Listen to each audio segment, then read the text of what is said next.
माऊली श्री स्वामी समर्थ. जय जय स्वामी समर्थ. श्री स्वामी लीलामृतसार अध्याय 12वा.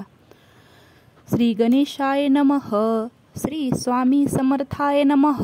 अंबे जोगाई नंतर संचार करत श्री स्वामी रामेश्वरी येत. जेथील शिवलिंग स्थापित केले असे श्रीरामाने.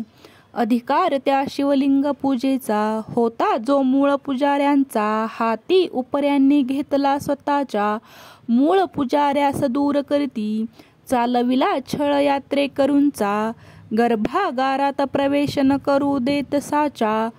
निष्कांचना नसे अधिकार दर्शनांचा. अरे रावी वाढली अति.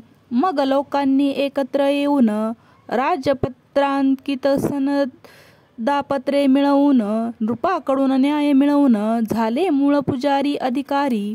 अशा रामेश्वर क्षेत्रात एक अन्नछत्र असे चालत. त्यावरील ब्राह्मण कारकून रोज पाहतसे स्वामींना.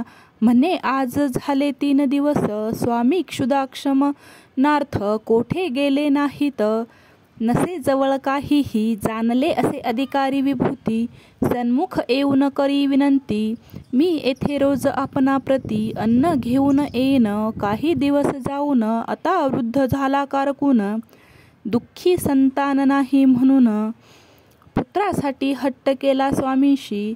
स्वामी वदती पुत्र होईल आणि तो जाईल.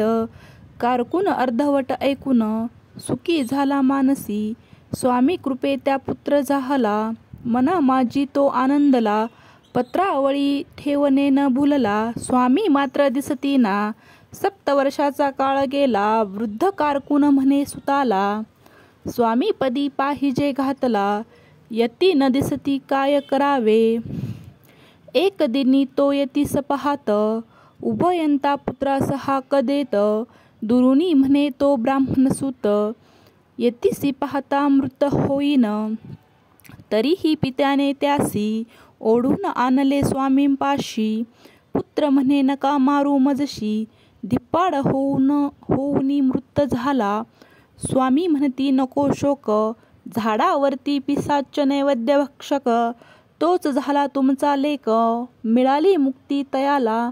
स्वामींचा अंगारा प्रेतासी लावला. देह लहान झाला तत्वता.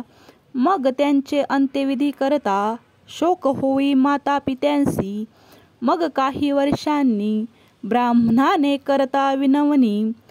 निपुत्रिक लांछन दूर करोनी पुत्र दिदला तयाला.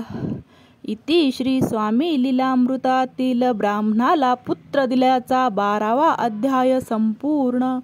इति श्री सद्गुरु स्वामी समर्थ चरणार्पणमस्तु. अवधूत चिंतन श्री गुरुदेव दत्त. श्री स्वामी समर्थ. भक्त हो, चॅनलवर जर नवीन असाल तर चॅनल सबस्क्राईब करायला विसरू नका. धन्यवाद. श्री स्वामी समर्थ. जय जय स्वामी समर्थ. श्री स्वामी समर्थ. जय जय स्वामी समर्थ. धन्यवाद.